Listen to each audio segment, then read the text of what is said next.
ખેડાના નડિયાદના સાથ બજારમાં લૂંટનો પ્રયાસ હાથ ધરવામાં આવ્યો છે। 3 શખ્સોએ વેપારીને લૂંટવાનો પ્રયાસ કર્યો। દુકાનેથી 50,000 લઈને ઘરે જતા સમયે આખો બનાવ બન્યો હતો। રસ્તામાં રોકી એરગન બતાવી લૂંટવાનો પ્રયાસ કર્યો હતો। વેપારીએ રોકડ ભરેલો થેલો પકડી રાખતા લૂંટનો પ્રયાસ થયો નિષ્ફળ અને લૂંટારોએ એરગનથી હવામાં ફાયરિંગ કર્યાનો વેપારી દ્વારા દાવો કરવામાં આવી રહ્યો છે। લૂંટના પ્રયાસની ઘટના સીસીટીવી કેમેરામાં કેદ થઈ છે। પોલીસે સીસીટીવીના આધારે વધુ તપાસ હાથ ધરી છે। દુકાન બંધ કરીને આ બાજુ થેલી લઈને આવતો હતો। અહીંયા 2 જણ ઊભા હતા અમારી પહેલા ગાડી પર। અમે 2 જણ આવતા હતા। અમારા બેવની ગાડી આગળ ઊભી રાખી બંદૂક બતાવી। અમે ગભરાઈ ગયા, બૂમાબૂમ કરી તો લોકો આવ્યા એક બાજુથી જોવા। એટલે બધા નહીં ગયા, 2 જણ હતા। આગળ 1 જણ ઊભો હતું ગાડી પર। કેટલી લોટ કરી તમારી જોડેથી શું લઈ ગયા? કશું લઈ નહીં ગયા। હું થેલો પકડી રાખ્યો હતો, કશું લઈ નહીં ગયા। બૂમાબૂમ કરી બંદૂક હતી। ફાયરિંગ ઉપર કરી, ઉપર એક કરી હવામાં। 40-50 હજાર જેવી કેસી। અમદાવાદના થલતેજમાં મોડી રાત્રે ધીંગાણું અને 2 જૂથ વચ્ચે પાર્કિંગ બાબતે બબાલ સર્જાઈ। બોલાચાલી બાદ 2 જૂથ વચ્ચે મારામારી થઈ। સમગ્ર મામલો બોડકદેવ પોલીસ સ્ટેશન ખાતે પહોંચ્યો। થલતેજ ગામના મોટા ઠાકોરવાસ પાસેનો આ બનાવ। અશોક ઠાકોરના ઘર સામે રાહુલ ઠાકોરે ગાડી પાર્ક કરવા જતા બોલાચાલી થઈ હતી। લગ્ન પ્રસંગના કારણે કાર પાર્કની તકરારમાં રાહુલે અશોકને પાઇપ વડે હુમલો કર્યો હતો। તો બોડકદેવ પોલીસે પ્રોહિબિશન અને મારામારી અંગે ગુનો નોંધી કાયદેસરની કાર્યવાહી હાથ ધરી છે। તો 2 જૂથ વચ્ચે બોલાચાલી થઈ અને ત્યારબાદ મામલો બીચક્યો હતો અને ત્યારબાદ હાથાપાઈ પણ થઈ હતી। એકબીજા પર લાકડી વડે હુમલો પણ કરવામાં આવ્યો હતો અને આખો મામલો પોલીસ સ્ટેશને પહોંચ્યો। તો પોલીસ દ્વારા કાયદેસરની કાર્યવાહી હાથ ધરવામાં આવી છે। છોટાઉદેપુરમાં મારામારી અંગે ભાજપના 2 નેતા સામે ફરિયાદ નોંધવામાં આવી છે। કવાંટ તાલુકા પંચાયતના કર્મીને મારવા અંગે ફરિયાદ નોંધવામાં આવી છે। રાજપાલ રાઠવા તેમજ શૈલેષ રાઠવા સામે ફરિયાદ નોંધાઈ છે। કરાર આધારિત કર્મચારીને અલગ અલગ સમયે બંને ઓફિસમાં આવી લાફા માર્યા અને રાજપાલ રાઠવાએ દારૂના નશામાં કચેરીએ આવી બિલો બનાવ કહી કોમ્પ્યુટરના કીબોર્ડ તોડ્યાનો આરોપ પણ લગાવવામાં આવ્યો છે। એટલું જ નહીં, કર્મચારી મિતેશ રાઠવાને થપ્પડ માર્યાનો આરોપ પણ લગાવવામાં આવ્યો છે। અગાઉ ઉમઠી ગામના સરપંચના પતિ શૈલેષ રાઠવાએ પંચાયતના કામો અંગે ઝઘડો કરી થપ્પડ માર્યાનો પણ આરોપ છે। તો રાજપાલ રાઠવા પૂર્વ સાંસદ રામસિંહ રાઠવાનો ભત્રીજો તો શૈલેષ રાઠવા ધારાસભ્ય જયંતિ રાઠવાનો સાળો થાય છે। પાટણ એચએનજીયુમાં દારૂકાંડ મામલે પાટણ એસપીને નોટિસ ફટકારવામાં આવી છે। રજૂઆતકર્તાઓને ખોટી રીતે જેલમાં પૂરવા મામલે પાટણ એસપીને નોટિસ ફટકારી 20 દિવસમાં ખુલાસો માંગવામાં આવ્યો છે। માનવ અધિકાર આયોગે આ નોટિસ ફટકારી છે। કિરણ પરમાર અને જયેશ ચૌધરીએ માનવ અધિકાર આયોગને બી ડિવિઝન પોલીસે ખોટી રીતે અટકાયત કરી અપશબ્દો બોલી માર માર્યાની રજૂઆત કરી હતી, તેથી નોટિસ ફટકારવામાં આવી છે। સાથે જ એસપીની મંજૂરી વિના અન્ય પોલીસ અધિકારી માનવ આયોગને અહેવાલ મોકલશે તો તે ગ્રાહ્ય રાખવામાં નહીં આવે તેવો નોટિસમાં ઉલ્લેખ પણ કરવામાં આવ્યો છે। દાહોદના ભીલવાડા ખાતે દબાણ દૂર કરવાની કામગીરી હાથ ધરવામાં આવી છે। 100 જેટલા કાચા અને પાકા મકાનોના દબાણ દૂર કરવાથી કામગીરી હાથ ધરવામાં આવી છે।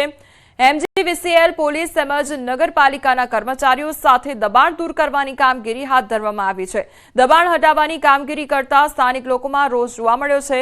સ્થાનિકોના ટોળા એકત્ર થઈ ગયા છે। લગભગ 1 મહિના પહેલા નોટિસ આપવામાં આવી હતી, ત્યારબાદ દબાણ હટાવવાની કામગીરી કરવામાં આવી છે।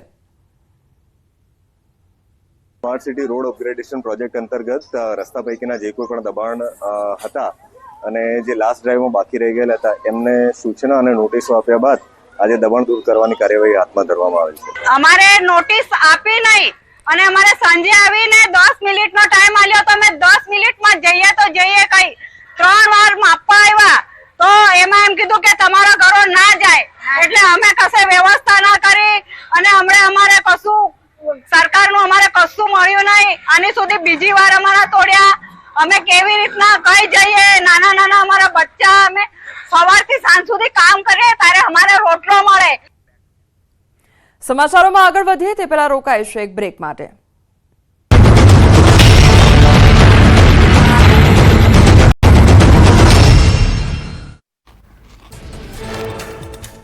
સુરેન્દ્રનગરમાં જોખમી સવારીનો વિડીયો વાયરલ. પિકઅપ વાનમાં મર્યાદા કરતા વધુ મુસાફરોને બેસાડ્યા. ચોટીલા નેશનલ હાઈવેનો વિડીયો હોવાનું અનુમાન.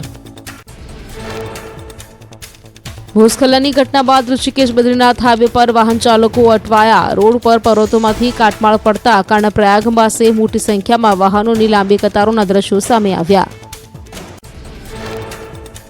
દેશભરમાં હવામાને લીધો યુ-ટર્ન. ઉત્તર ભારતના રાજ્યોમાં બદલાયો મોસમનો મિજાજ. દિલ્હીમાં વરસાદ, યુપીમાં કરાવૃષ્ટિ તો પર્વતો પર હિમવર્ષા. દેશના પશ્ચિમ ભાગોમાં ગરમીનું એલર્ટ. હિમાચલ પ્રદેશના લાહોલ સ્પીતિ, ચંબા, કિન્નોરમાં ભારે હિમવર્ષા. સરવરી નાળાએ મચાવી તબાહી. કુલુમાં ભારે વરસાદથી નદી નાળા છલકાયા. અનેક વાહનો કાટમાળ નીચે દટાયા. ભૂતનાથ પુલ પાસે પણ વાહનો ગટરમાં ખાબક્યા. હિમાચલ પ્રદેશના કુલુમાં આપ પાટિયા જેવી સ્થિતિ. અનેક વાહનો નાળામાં તણાયા. ભૂટાર શાકભાજી માર્કેટ પણ ડૂબી ગયું. રાજ્યના ઊંચા વિસ્તારોમાં ભારે હિમવર્ષા. નીચાણવાળા વિસ્તારોમાં વરસાદ. કુલુમાં સૌથી વધુ નુકસાન.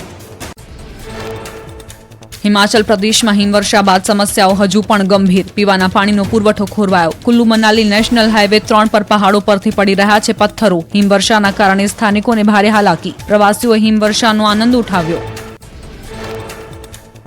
હિમાચલ પ્રદેશમાં 4 દિવસ બાદ બંધ થઈ હિમવર્ષા અને વરસાદ. હિમવર્ષાને લઈ અનેક રસ્તાઓ થયા બ્લોક. ઘણી જગ્યાએ વીજ પુરવઠો પણ ખોરવાયો. રસ્તાઓ પુનઃ સ્થાપિત કરવા વહીવટી તંત્ર દ્વારા પ્રયાસ. હિમવર્ષાના કારણે જનજીવન સંપૂર્ણપણે અસ્તવ્યસ્ત. હિમાચલ પ્રદેશના લાહોલ સ્પીતિમાં 4 દિવસ બાદ વાતાવરણ સ્વચ્છ થયું. હવામાન સાફ થતાં જ રસ્તાઓ પરથી બરફ દૂર કરવા અને વીજ પુરવઠો પુનઃ સ્થાપિત કરવા માટે હાથ ધરાઈ કામગીરી. હિમવર્ષા બંધ થતાં લોકોએ રાહત અનુભવી. સતત 4 દિવસ હિમવર્ષાથી જનજીવન થયું હતું પ્રભાવિત. હિમવર્ષાથી વીજળી માર્ગ અને દૂરસંચાર સેવાઓને ભારે અસર થઈ. ખીણના તમામ મુખ્ય અને કનેક્ટિંગ રસ્તાઓ વાહનોની અવરજવર માટે બંધ થયા. જમ્મુ કાશ્મીરના બાંદીપોરામાં હિમવર્ષાથી ભારે નુકસાન. બાગાયત વિભાગ દ્વારા સ્થાપિત ઉચ્ચ ઘનતાવાળી નર્સરીને પહોંચ્યું નુકસાન. હવામાન સાફ થતાં નર્સરીને રિપેર કરી તેની મૂળ સ્થિતિમાં પુનઃ સ્થાપિત કરાશે. જમ્મુ કાશ્મીરમાં હવામાન સાફ થતાં સ્નો ક્લિયરન્સની કામગીરી હાથ ધરાઈ. બાંદીપોરા ગ્રીસ રોડની બંને બાજુ તરફ હટાવવાની કામગીરી પૂરજોશમાં. ટૂંક સમયમાં જ વાહન વ્યવહાર.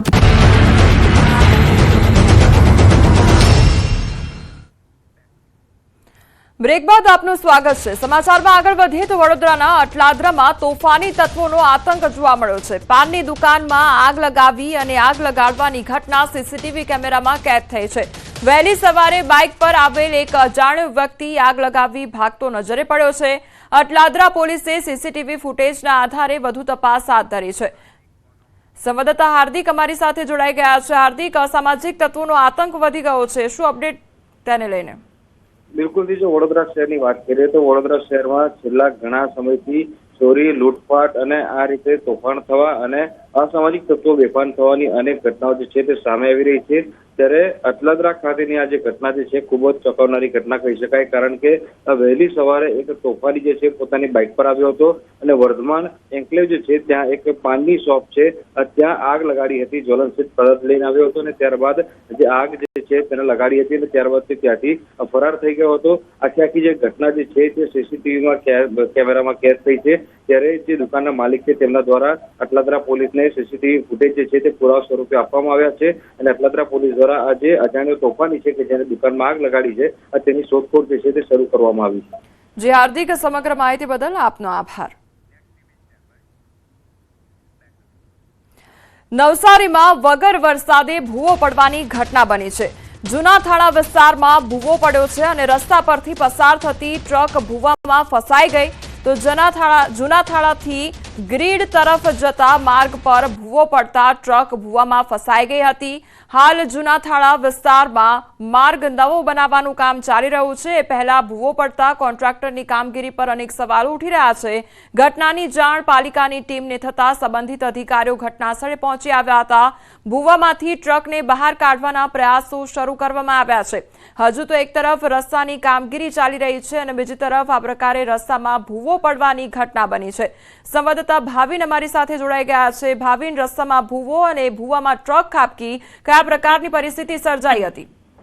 ચોક્કસથી કોમલ, જે સમગ્ર ઘટના છે નવસારી શહેરના જે જૂના થાણાથી ગ્રીડનો જે વિસ્તાર છે એ વિસ્તારની જે ઘટના બની છે, એક બાજુ રસ્તો બનવાનું કામગીરી ચાલી રહી છે અને બીજી બાજુ આ રીતના વગર વરસાદે ભૂવો પડ્યો છે. કમલ, આપને જણાવી દઈએ કે જે કોન્ટ્રાક્ટર દ્વારા હાલ કામ કરવામાં આવી રહ્યું છે એ કોન્ટ્રાક્ટરની અવારનવાર જે ગુણવત્તાયુક્ત કામ ન હોવાની ફરિયાદ અવારનવાર લોકોએ ઉઠાવી છે. પાલિકાના જે કેટલાક નગરસેવકો છે એમણે પણ ઉઠાવી હતી, પરંતુ અવારનવાર એ જ કોન્ટ્રાક્ટરને કામો આપવામાં આવે છે. એટલે સીધી રીતના કે મહાનગરપાલિકા બન્યા બાદ પ્રથમવાર જે છે ફરી આ ઘટનાઓ બની છે. બીજી બાજુ પ્રધાનમંત્રી નરેન્દ્ર મોદી 8મી માર્ચે નવસારીના વાસી બોર્ડથી આવે છે, ત્યારે નવસારી શહેરમાંથી લઈને પણ ઘણી વીઆઈપી મુવમેન્ટ્સો પણ હાલ અત્યારે ચાલી રહી છે. પરંતુ કમલ, આવા સમયે જો આવા ભૂવાઓ પડતા રહેશે તો ક્યાંક જે પીએમનું જે વિઝિટને લઈને જે વીઆઈપી મુવમેન્ટો છે, બધું કામગીરી છે, એના પર પણ અડચણ પડી શકે એવું હાલ કહી શકાય. પરંતુ સમગ્ર ઘટનાને લઈને અત્યારે પાલિકાના જે અધિકારીઓ છે દોડતા થઈ ગયા છે અને વહેલી તકે આ જે ભૂવો જે પડ્યો છે એને પૂરી દઈને ફરી રસ્તો જે છે મરામત કરીને સરખો કરવાની જે કામગીરી છે એ હાથ ધરવામાં આવશે. કોમલ. જી ભાવિન, સમગ્ર માહિતી બદલ આપનો આભાર. આ તરફ અંકલેશ્વરમાં